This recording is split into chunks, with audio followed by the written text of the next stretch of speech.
The crack of a rifle echoed across the valley as the last insurgent fell. Through her scope, Maya watched the enemy forces retreat, their planned ambush now in shambles. Her hands trembled slightly as she lowered the weapon, her sister's weapon. 3 days ago, she'd been a wildlife photographer in Seattle. Now, she'd just saved an entire military base. If you're wondering how an ordinary civilian ended up becoming an unexpected hero in a war zone, stay with me until the end. This is a story about the extraordinary bond between twins, about finding courage when it matters most, and how sometimes, our greatest strengths emerge when we least expect them. If you find yourself moved by this story of sisterhood, bravery, and unexpected heroism, please consider liking this video and subscribing to the channel for more compelling human stories that remind us of the extraordinary potential within ordinary people. Maya Winters adjusted her camera lens, focusing on the delicate wings of a monarch butterfly as it landed on a wildflower. The Seattle Botanical Garden was peaceful this morning, the perfect setting for the final shots needed for her upcoming wildlife photography exhibition.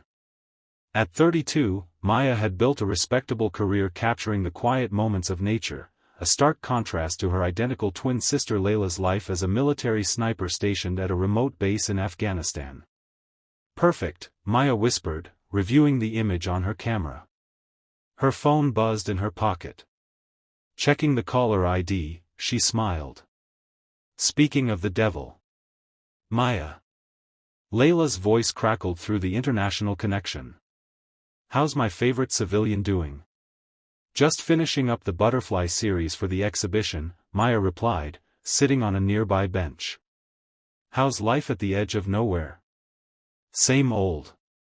Sand, sun, and more sand," Leila laughed, but Maya detected something different in her sister's voice. "Listen, I know this is completely out of the blue, but I've been approved for a week of on-base R&R, and I was wondering if I'd come visit you?" Maya finished her sentence, the twin connection as strong as ever despite the thousands of miles between them. "It's crazy, I know. But we haven't seen each other in over a year, and..." "I'll come," Maya said without hesitation. "My exhibition opens in 3 weeks. I can spare a week to see my favorite sharpshooter." The silence on the other end told Maya everything. Leila hadn't expected her to agree so readily. They'd always been opposites, Maya the peaceful artist, Leila the warrior. But beneath their differences ran a connection that defied explanation. "Really?" Leila finally asked. "Really? Send me the details. I'll make it happen." 3 days later, Maya found herself on a military transport plane heading to Forward Operating Base Horizon, a small but strategic installation nestled in a valley surrounded by mountains. The journey had been a blur of paperwork, security clearances, and stern warnings about the realities of visiting an active military zone, even one currently considered low risk. As the plane began its descent, Maya pressed her face against the small window, taking in the stark landscape below. Barren mountains rose in the distance, their peaks still capped with snow despite the approaching summer. The base itself appeared as a collection of tan structures surrounded by high walls, a human outpost in an ancient, unforgiving land. The plane touched down on the airstrip with a jolt, and Maya gathered her minimal luggage. She'd been instructed to pack light, just essentials for a week's stay. The only luxury she'd allowed herself was her favorite camera, unable to imagine a week without capturing images, even in this desolate place. As she stepped off the plane, the dry heat hit her like a physical force. Seattle's gentle spring had not prepared her for the intensity of the Afghan summer. Shielding her eyes against the sun, Maya scanned the small group of personnel waiting near the airstrip. And then she saw her, Leila, her twin, her mirror image, yet somehow transformed by her surroundings. Dressed in combat fatigues with her hair pulled back in a tight bun, Leila stood straight and confident, every inch the soldier. But when their eyes met, the professional facade cracked, and Leila's face split into the familiar grin that Maya knew so well. "Maya." Leila broke ranks and ran toward her, enveloping her in a fierce hug that knocked the breath from Maya's lungs. "You actually came." I said I would, didn't I? Maya laughed, returning the embrace. Though I'm already regretting not bringing more sunscreen. Leila held her at arm's length, examining her face. God, it's like looking in a mirror that's wearing civilian clothes. Come on, let me show you around your home for the next week. As they walked through the base, Maya tried to absorb everything. Despite the utilitarian design and purpose of the place, there was a strange beauty to it, the way the sunlight cast sharp shadows across the buildings, the distant mountains providing a dramatic backdrop to the human activity within the walls. This is where I work, Leila said, pointing to a nondescript building near the perimeter. Sniper operations. Off-limits to visitors, I'm afraid. That's fine, Maya replied. I don't think I could handle seeing where you know. Leila's expression softened. It's not what you think, Maya. Most days, I'm just watching, observing. Protecting our people. It's not so different from what you do with your camera. Except my shutter doesn't kill people, Maya said quietly. No, but we're both observers. We both wait for the perfect moment. Leila squeezed her shoulder. Anyway, you'll be staying in the visitor quarters. It's basic, but it's clean. And the mess hall food isn't half bad. That evening, after a dinner of surprisingly decent pasta in the mess hall, the twins sat outside Leila's quarters, watching the sunset paint the mountains in shades of gold and purple. Maya couldn't resist capturing the moment with her camera. So, Leila said, sipping from a mug of coffee, tell me about this exhibition. Is it going to make you famous finally? Maya laughed. Hardly. But it's at a respected gallery, and the right people will see it. It's a step up. I'm proud of you, Leila said simply. You've always seen beauty where others don't bother to look. What about you? Maya asked. How much longer are you planning to stay in this life? Leila's eyes drifted to the darkening horizon. I've re-upped for another 2 years. After that? I don't know. This place gets in your blood. You could always come back to Seattle. Open a shooting range or something, Maya suggested, only half joking. Maybe. Leila's smile didn't reach her eyes. But enough about the future. You're here now, and I want to make the most of it. Tomorrow I'll introduce you to the team. They're dying to meet my civilian twin. The next day passed in a whirlwind of introductions. Maya met Leila's fellow soldiers, a diverse group united by their shared experiences and the bonds formed in this remote outpost. There was Captain Rodriguez, the commanding officer whose stern demeanor concealed a dry wit, Specialist Chen, the communications expert who maintained their tenuous connection to the outside world, and Lieutenant Patel, Leila's closest friend on the base and her spotter on missions. So you're the peaceful twin, Lieutenant Patel said with a smile when they were introduced. Leila talks about you constantly. All good things, I hope, Maya replied. Mostly, Patel laughed. Though she did mention you once shot a water pistol at a wasp and missed from 3 feet away. I was 12. Maya protested, while Leila doubled over with laughter. By the 3rd day of her visit, Maya had settled into the rhythm of base life. She woke early, joining Leila for breakfast before her sister reported for duty. During the day, Maya explored the permitted areas of the base, camera in hand, capturing images of this strange, temporary community. The soldiers, initially wary of her lens, gradually warmed to her presence, some even asking her to take their photos to send home to families. In the evenings, she and Leila would reconnect, sharing stories and rebuilding the connection that distance had strained but never broken. Despite their different paths, Maya was reminded of how fundamentally similar they remained, 2 sides of the same coin, viewing the world through different lenses but with the same underlying perspective. On the morning of the 4th day, Maya woke before dawn, disturbed by a strange feeling of unease. The base was quieter than usual, the normal pre-dawn activities subdued. She dressed quickly and made her way to the mess hall, where she found Leila already seated, her expression tense as she spoke in low tones with Lieutenant Patel and Captain Rodriguez. "What's going on?" Maya asked, sliding onto the bench beside her sister. The three soldiers exchanged glances before Leila spoke. "Intelligence reports suggest increased activity in the mountains to the north. Probably nothing, but we're increasing patrols today as a precaution." "Should I be worried?" Maya asked, trying to keep her voice steady. "No," Captain Rodriguez said firmly. "This base has never been directly targeted. We're just being cautious. Your sister will be on observation duty today, which means she'll be safely inside the perimeter." Maya nodded, but the knot of anxiety in her stomach remained. She picked at her breakfast, unable to shake the feeling that something was wrong. "Hey," Leila said softly, nudging her. "I promise you're safe here. And I'll be back for dinner, okay? We can continue our debate about whether photography or shooting requires more patience." Maya forced a smile. Spoiler alert, it's photography. No one ever had to wait 3 days for a snow leopard to appear in their rifle scope. After breakfast, Leila headed to her post, leaving Maya to wander the base with her camera. But the usual peace she found in photography eluded her. The mountains that had seemed majestic now loomed ominously, and every shadow seemed to conceal a threat. By mid-afternoon, Maya had retreated to Leila's quarters, sorting through the photos she'd taken during her stay. She was selecting images for a small album she planned to leave with Leila when the first explosion shook the building.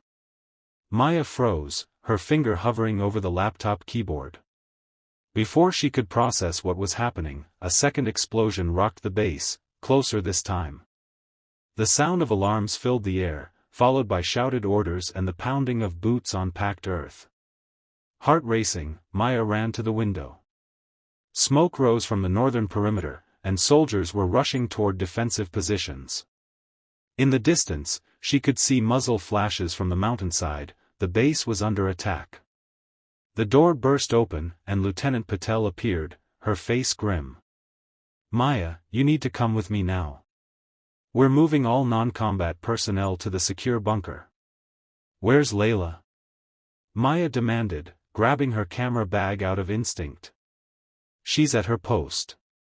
"She's safe," Patel assured her, though something in her eyes made Maya doubt her words. "Come on, we need to move." They hurried across the compound, keeping close to the buildings for cover. The sound of gunfire was constant now, punctuated by the occasional explosion. Maya saw wounded soldiers being carried toward the medical facility, their uniforms stained with blood. "What's happening?" she gasped as they ducked behind a supply shed to avoid a burst of gunfire. "Coordinated attack," Patel replied tersely. "They hit the northern watchtower first, then the communications array. We're blind and cut off." They reached the entrance to the bunker, where a group of civilian contractors and support staff were already gathered. Patel ushered Maya inside. "Stay here," she ordered. "No matter what you hear, do not leave this bunker until a commanding officer gives the all-clear." "But Leila is doing her job," Patel cut her off. "The best thing you can do for her is stay safe." With that, Patel was gone, sealing the heavy door behind her. Maya found herself in a dimly lit concrete room with about a dozen others, all wearing the same expression of fear and uncertainty. An hour passed, then 2. The sounds of battle continued overhead, sometimes fading, sometimes intensifying. Maya sat against the wall, clutching her camera bag to her chest like a talisman. She tried to focus on breathing, on staying calm, but her thoughts kept returning to Leila. Was she safe? Was she fighting? The not knowing was unbearable. A sudden, massive explosion shook the bunker, sending dust raining from the ceiling. Several people cried out in fear. "That was close," a man in a contractor's uniform muttered. "Too close." Maya couldn't take it anymore. She stood up, moving toward the door. "What are you doing?" a woman asked. "We were ordered to stay here." "My sister is out there," Maya said simply, reaching for the door handle. "You can't help her," the contractor argued. "You'll just put yourself in danger." Maya hesitated, knowing he was right. What could she, a wildlife photographer from Seattle, possibly do in the middle of a military attack? But the thought of sitting safely in the bunker while Leila faced danger was intolerable. Before she could decide, the bunker door swung open.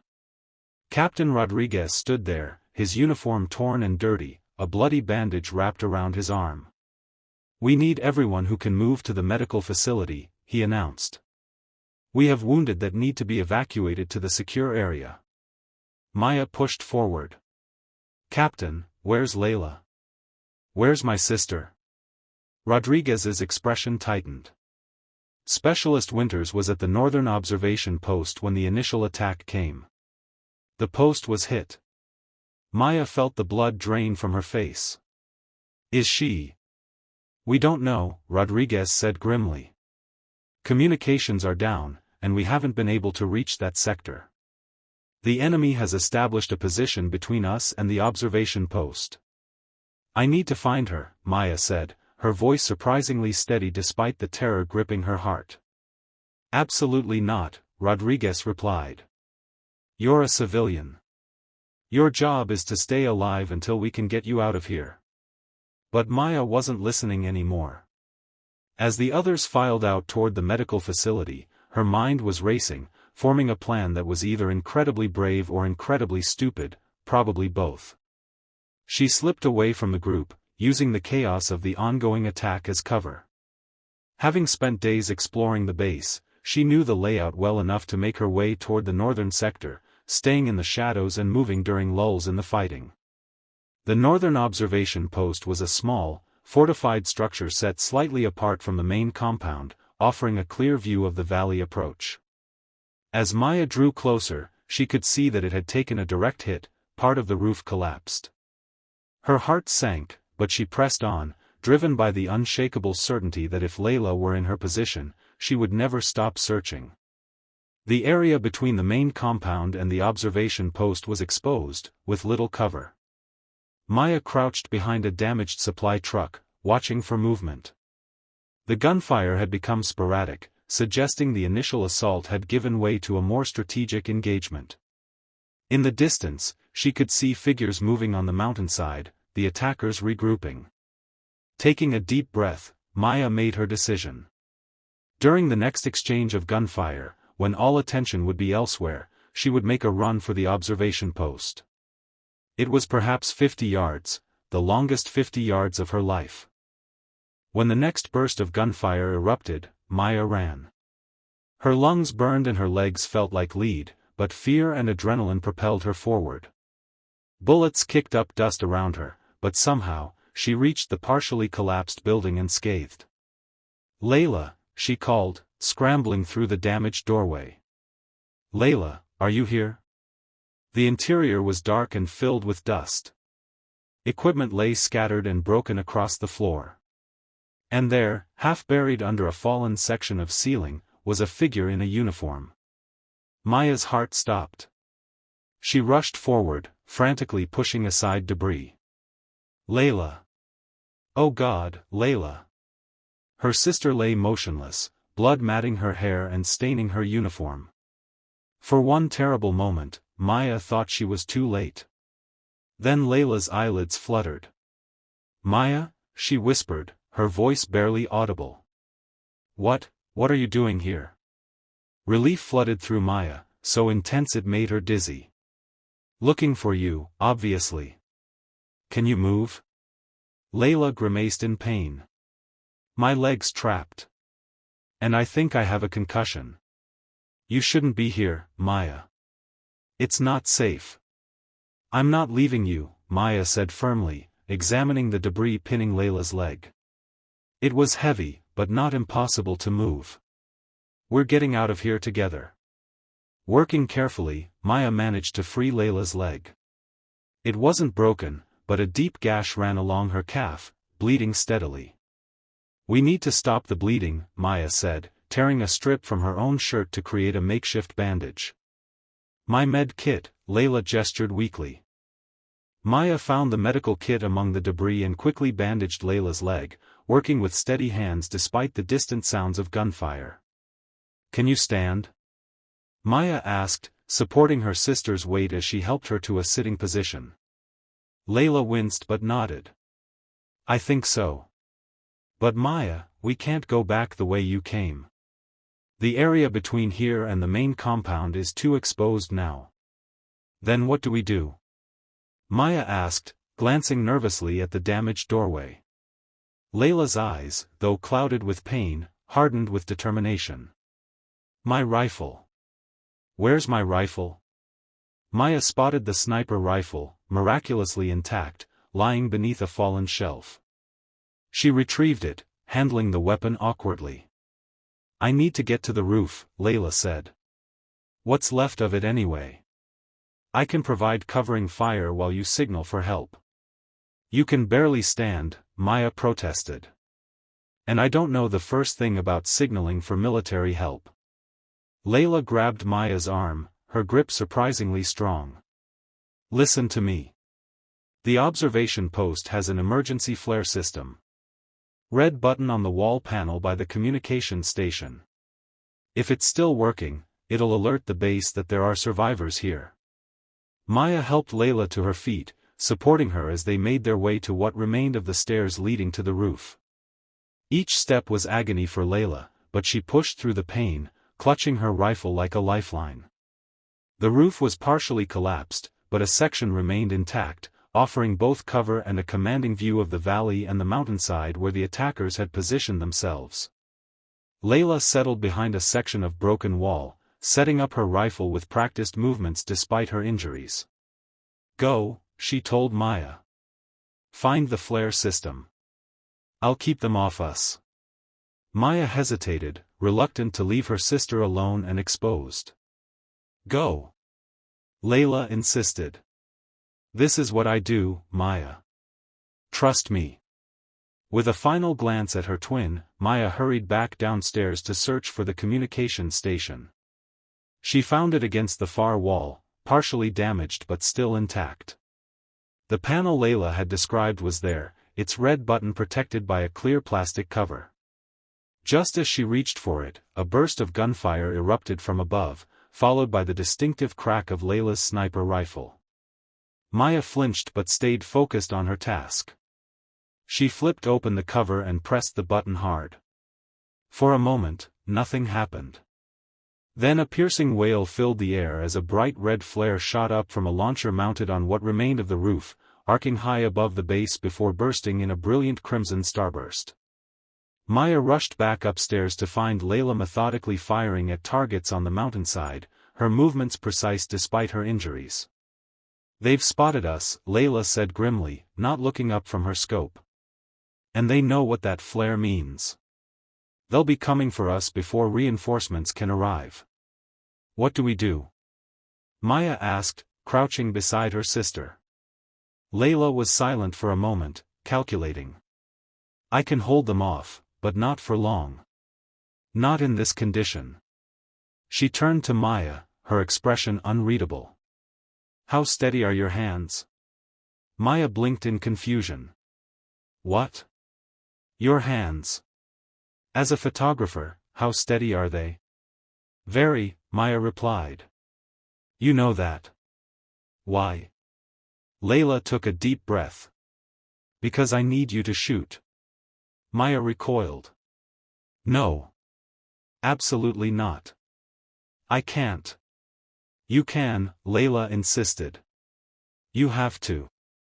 I can spot for you, tell you exactly where to aim, but I can't maintain the position I need to shoot effectively. Not with this head injury. Leila, I've never fired a gun in my life." "It's not so different from your camera," Leila said, her voice softening. "Find the target, focus, control your breathing, and squeeze. Not pull, squeeze." Maya stared at her sister in disbelief. "You're asking me to kill people." "I'm asking you to save our lives," Leila corrected. "And the lives of everyone on this base. Those men coming up that ridge? They won't hesitate to kill us both." The reality of their situation hit Maya like a physical blow. This wasn't a moral debate, it was survival. With trembling hands, she accepted the rifle from Leila. "I'll talk you through it," Leila promised, positioning herself where she could see through her compact spotting scope. "Just listen to my voice and do exactly as I say." Maya settled into position, the rifle heavy and alien in her hands. Through the scope, the distant mountainside jumped into sharp focus. She could see figures moving among the rocks, working their way down toward the base. "Target at your 2 o'clock, Leila directed, her voice calm and professional despite the circumstances. "Range approximately 600 meters. Adjust your elevation 2 clicks up." Maya followed the instructions, finding the man Leila had spotted. He was moving from cover to cover, a weapon in his hands. "Breathe in," Leila coached. "Now halfway out. Hold it. Squeeze gently." Maya's finger tightened on the trigger. The rifle kicked against her shoulder, the report deafening even though she was expecting it. Through the scope, she saw the man fall. A wave of nausea washed over her, but Maya forced it down. This was no time for moral crises. Later, she would process what she had done. Now, she needed to focus. "Good," Leila said simply. "Next target," moving left to right along the ridge line. For the next 20 minutes, the twins worked in perfect synchronization. Leila spotted targets and called out adjustments, while Maya, drawing on the same patience and precision that made her an exceptional photographer, took the shots. Not all found their mark, but enough did to slow the enemy advance significantly. "They're pulling back," Leila observed, watching through her scope as the remaining attackers retreated up the mountainside. They didn't expect resistance from this position. Maya lowered the rifle, her arms aching and her ears ringing. "Will they come back?" "Not before our people get here," Leila said confidently. "Speaking of which." The sound of approaching vehicles reached them, Humvees from the main compound, responding to the flare. Maya set the rifle aside, suddenly exhausted as the adrenaline began to fade. "You did good," Leila said softly, reaching out to squeeze her sister's hand. "You saved us both." Maya couldn't speak. The reality of what she had done, the lives she had taken, was beginning to sink in. Leila seemed to understand, pulling her into a one-armed hug. "It's okay," she whispered. "It's okay to feel whatever you're feeling right now. But remember, you had no choice. And because of you, more people will go home to their families." The rescue team found them like that, two identical women supporting each other amid the ruins of the observation post. The soldiers were visibly shocked to find the civilian photographer there, even more so when they realized she had been the one operating the sniper rifle. Back at the main compound, as medics treated Leila's injuries, Captain Rodriguez debriefed Maya on what had happened. The attack had been carefully planned, targeting communications first to prevent the base from calling for air support. Had the northern approach not been defended, the attackers would have breached the perimeter, potentially overwhelming the base's defenders. "Your actions saved lives today," Rodriguez told her, his earlier disapproval replaced with grudging respect. "Though I still can't believe you ran across an active battlefield to find your sister." "She would have done the same for me," Maya said simply. The next day, as Leila rested in the medical facility, Maya sat beside her bed, still processing everything that had happened. The base was secure now, reinforcements had arrived, and plans were underway to evacuate non-essential personnel, including Maya. "I don't want to leave you," Maya said, holding her sister's hand. Leila smiled weakly. "You have to. Your exhibition opens in 2 weeks, remember? Besides, I'll be fine. Doc says I'll be back on my feet in no time." "That's not what I mean," Maya said. "After what happened. I don't think I can go back to my normal life and just pretend none of this happened." "You're not meant for this life, Maya," Leila said gently. "What you did was incredible, but it's not who you are." "Maybe I don't know who I am anymore," Maya admitted. All I know is that when I picked up that rifle, it felt like I was completing something that was missing. Like I was finally using all of myself." Leila was quiet for a moment, studying her twin's face. "You know, there are other ways to use those skills. Ways that don't involve combat." "Like what?" "Wildlife conservation, for one," Leila suggested. "Those anti-poaching units in Africa could use someone with your eye and your newly discovered talents." Maya considered this. "Maybe. I don't know. I just know I can't go back to only seeing the world through a camera lens. Not anymore." "You don't have to decide right now," Leila assured her. "Go home. Have your exhibition. Process what happened here. The right path will become clear." 3 weeks later, Maya stood in a Seattle gallery, surrounded by her wildlife photographs. The exhibition had opened to positive reviews, with critics praising her ability to capture the hidden intensity of her subjects. If they noticed a new depth in her eyes, a certain watchfulness that hadn't been there before, they attributed it to artistic growth. Only Maya knew the truth, that she had left something of herself in that distant valley, and brought something else back. The nightmares had started to fade, replaced by a growing certainty about her future. In her bag was a brochure about a wildlife conservation program in Kenya, one that specifically recruited former military personnel for their anti-poaching teams. Her phone buzzed with a text message. It was from Leila. "Proud of you, sis. For everything." Maya smiled, typing back, "Coming to visit when you're stateside. Have some ideas to run by you." As she moved through the gallery, accepting congratulations and discussing her work, Maya felt a strange sense of peace. She had gone to Afghanistan to reconnect with her twin, never imagining that she would also connect with a part of herself she never knew existed. The woman who had boarded that military transport was not the same one who had returned.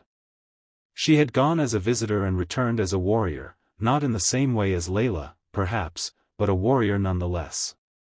Someone who, when pushed to the limit, had found the courage to act, to protect, to survive. And in that discovery lay the most unexpected gift of all, the knowledge that the bond between her and Leila went deeper than even they had realized. They were not opposites after all, but two expressions of the same fundamental strength, one that had always been there, waiting to be called upon when needed most. As Maya gazed at her final photograph, a snow leopard poised on a rocky outcrop, watchful and patient, she thought about the mountain ridge in Afghanistan, about the weight of the rifle in her hands, about the moment when everything had changed. "Thank you for coming," she said to a departing patron. "And for seeing the world through my eyes, if only for a moment." Just as she had seen the world through Leila's. The story of Maya and Leila Winters reminds us that courage often emerges in the most unexpected circumstances, and that the bonds we share with those closest to us can reveal strengths we never knew we possessed. Sometimes, it takes being thrust into extraordinary situations to discover who we truly are and what we're capable of.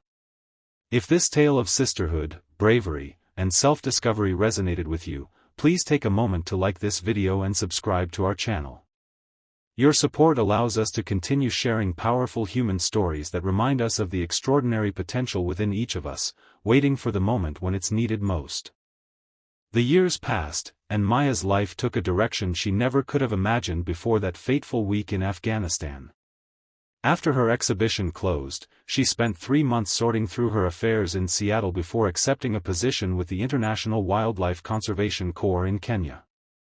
Her photography skills provided the perfect cover for her real work, training rangers in long-distance marksmanship to protect endangered species from heavily armed poaching syndicates. The transition wasn't easy. There were nights when she woke up drenched in sweat, the faces of the men she'd shot on that mountainside haunting her dreams. But gradually, the nightmares faded, replaced by a sense of purpose. Here, her skills saved lives, both animal and human, rather than taking them. Leila recovered from her injuries and completed her military service 2 years later. To Maya's surprise, her sister decided not to re-enlist. 12 years is enough, Leila explained during one of their weekly video calls. "I've done my part. So what's next?" Maya asked, curious about her twins' plans. Leila's smile held a hint of mischief. "Actually, I was thinking of joining you. The IWCC could use another trained sniper, don't you think? Especially one who can train others." 6 months later, the Winters twins were reunited in Kenya, their complementary skills making them an invaluable asset to the conservation team. Maya's eye for detail and patience combined with Leila's tactical experience created a formidable partnership. Together, they developed new training protocols for the Rangers, significantly reducing poaching incidents in their area of operation. On a warm evening 5 years after the attack on Base Horizon, the twins sat outside their shared cabin at the conservation compound, watching the sunset paint the savannah in gold and crimson. The scene reminded Maya of that evening on the base, before everything changed. "Do you ever think about that day?" Maya asked, knowing Leila would understand without elaboration. Leila nodded, taking a sip from her coffee mug. "More than I'd like to admit." "You?" "Sometimes," Maya acknowledged. "Less often now. But I still wonder who I would be if it hadn't happened." "Still taking pictures of butterflies in Seattle, probably," Leila said with a gentle smile. Maya shook her head. "I don't think so. I think I was always meant to find my way here, to this work. Maybe not in such a dramatic fashion, but eventually. The universe has a strange way of putting us where we need to be," Leila agreed. "Even if the journey isn't what we expected." A comfortable silence fell between them as the last rays of sunlight disappeared behind the horizon. In the distance, a lion roared, a reminder of the wild beauty they had sworn to protect. "We got a new assignment today," Leila said finally. "Northern Sector.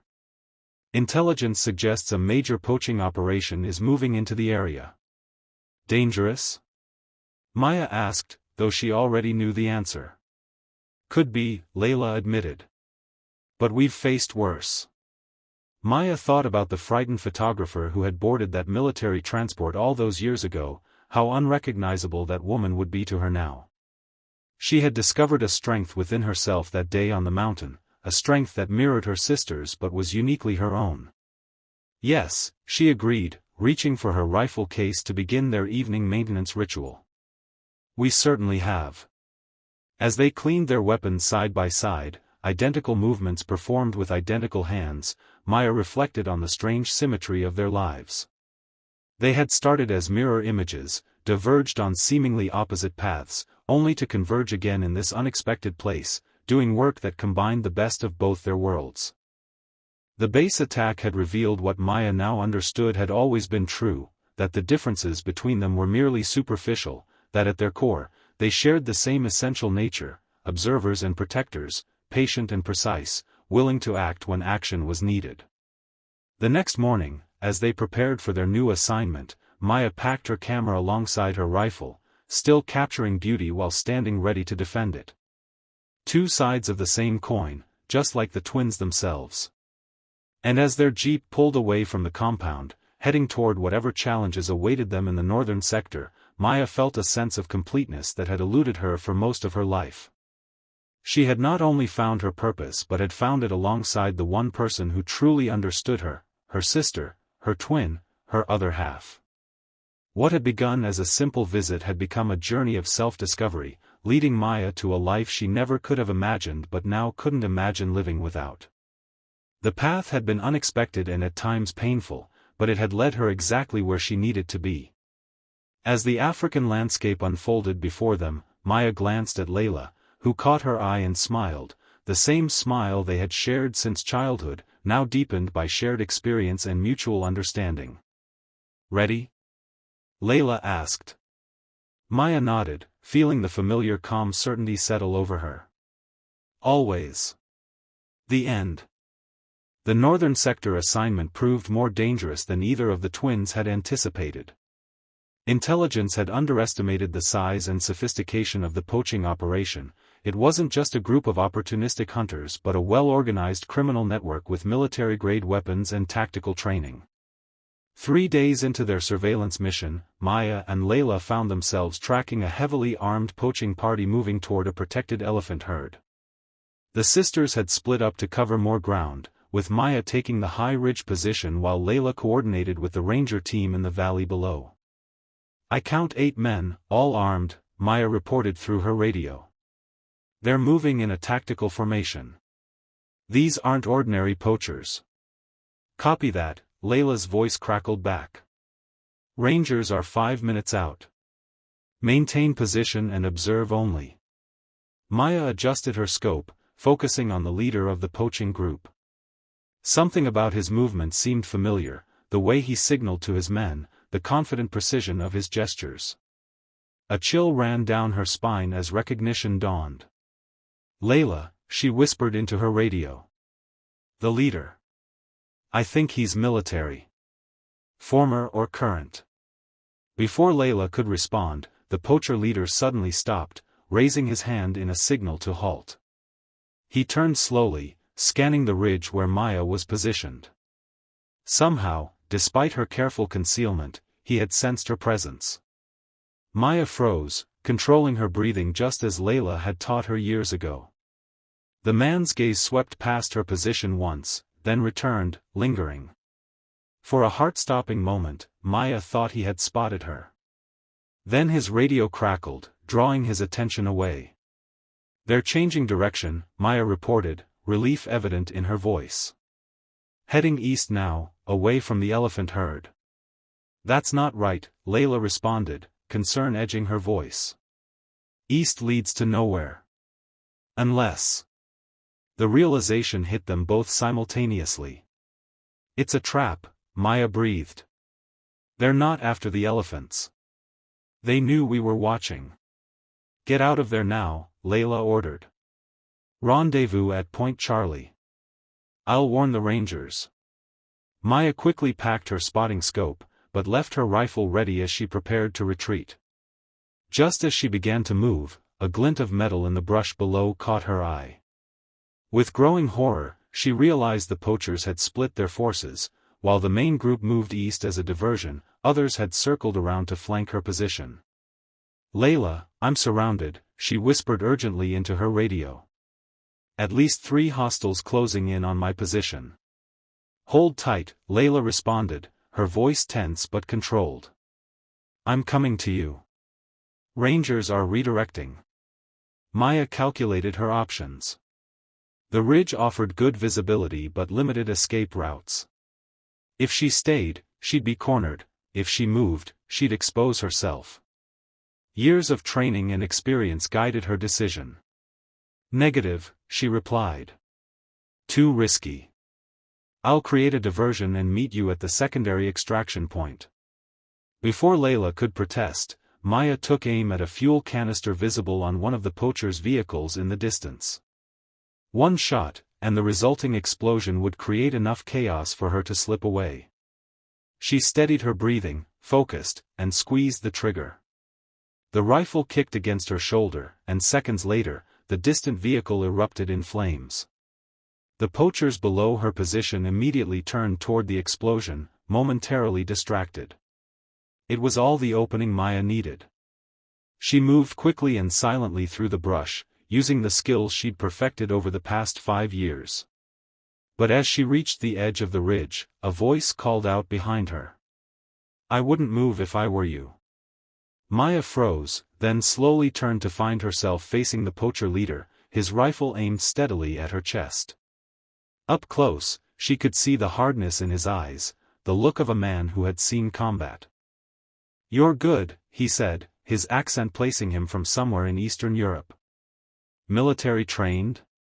Maya remained silent, her mind racing through possible escape scenarios. "No matter," he continued. "You and your team have been a thorn in our operations side for too long. Today, that ends." "You're making a mistake," Maya said calmly. "Kill a conservation officer, and you'll have every law enforcement agency in Kenya hunting you." The man laughed. "Who said anything about killing?" You're much more valuable as leverage. Your organization has been very effective at disrupting our business. Perhaps they would be willing to negotiate for your safe return. A twig snapped somewhere to their left. The poacher's eyes flickered briefly toward the sound, just long enough for Maya to act. She dropped and rolled as a shot rang out, feeling the bullet was past where she had been standing. From the brush emerged Leila, her rifle trained on the poacher leader who was now diving for cover. The twins moved in perfect synchronization, years of working together having forged an almost telepathic connection. No words were needed as they provided covering fire for each other, working their way toward the extraction point where the ranger team would be waiting. You came back for me, Maya said as they crouched behind a fallen tree, catching their breath while the poachers regrouped. Always, Leila replied simply. Just like you did for me at Base Horizon. The sisters shared a brief smile before returning their attention to the situation at hand. They were still outnumbered and outgunned, with at least a kilometer of rough terrain between them and safety. Like old times? Maya suggested, nodding toward a narrow ravine that would provide cover but also funnel their pursuers into a predictable path. Leila grinned. Just like old times.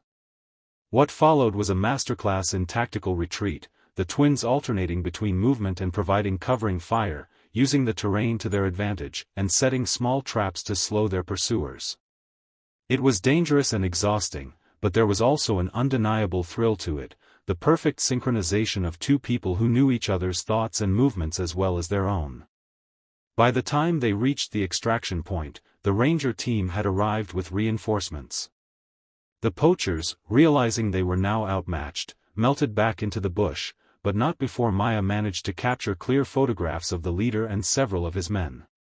That evening, as they debriefed with the IWCC security team, those photographs proved invaluable. The poacher leader was identified as Anton Resnick, a former Special Forces operator turned wildlife trafficker with connections to international crime syndicates. This is bigger than we thought, the security director told them. Resnick's organization has ties to arms dealing and possibly even human trafficking. You two stumbled onto something significant. And nearly got killed in the process, Leila added, giving her sister a pointed look. But we didn't, Maya countered. And now we have intelligence that could help bring down an entire criminal network. In the weeks that followed, Maya and Leila worked closely with Interpol and local law enforcement, sharing their knowledge of Resnick's operation and helping to plan a coordinated takedown. Their unique combination of military precision and intimate knowledge of the terrain made them invaluable to the operation. 2 months later, they watched from a secure observation post as a joint task force raided Resnick's compound. The operation was a success. Resnick and most of his lieutenants were captured, along with evidence linking them to wildlife trafficking operations across 3 continents. As they witnessed the culmination of their work, Maya felt a profound sense of satisfaction. What had begun as a personal journey of self-discovery had evolved into something far greater, a mission that combined her love of wildlife with the skills she had discovered within herself during that fateful week at Base Horizon. We've come a long way from that observation post in Afghanistan, Leila remarked, seeming to read her thoughts as she often did. We have, Maya agreed. Though sometimes I still can't believe this is my life now. From photographing butterflies to helping take down international criminals. Leila smiled. I always knew you had it in you. Even when we were kids, you had this intensity, this focus. You just needed to find the right outlet for it. I needed you, Maya said simply. To show me what was possible. And I needed you, Leila replied. To remind me why it all matters. As they watched the sun set over the savannah, Maya reflected on the strange, winding path that had brought them here. The attack on Base Horizon had been a turning point, certainly, but perhaps the real story was what had come after, how that moment of crisis had revealed not just who they were, but who they could become together. Their lives had found a perfect balance. Maya still captured beauty through her camera lens, documenting the wildlife they protected, while both sisters used their skills to defend that beauty when necessary. They had created something unique, a partnership that honored both their similarities and their differences. What's next for us? Maya asked, gazing out at the horizon where new stars were beginning to appear. Leila considered the question. I heard the IWCC is expanding operations into Southeast Asia. Apparently, there's a tiger sanctuary that's been having trouble with armed poachers. Sounds dangerous, Maya observed. Probably, Leila agreed with a slight smile. Maya nodded, already knowing her answer. Wherever the path led next, they would face it together, two sides of the same coin, each making the other complete. When do we leave? She asked. Leila's smile widened. I thought you might say that. As night fell over the African plains, the Winters twins began planning their next mission, their next adventure. The frightened photographer and the wounded soldier from that observation post in Afghanistan were long gone, transformed by circumstance and choice into something neither could have imagined, and yet, somehow, exactly who they were always meant to be. The end.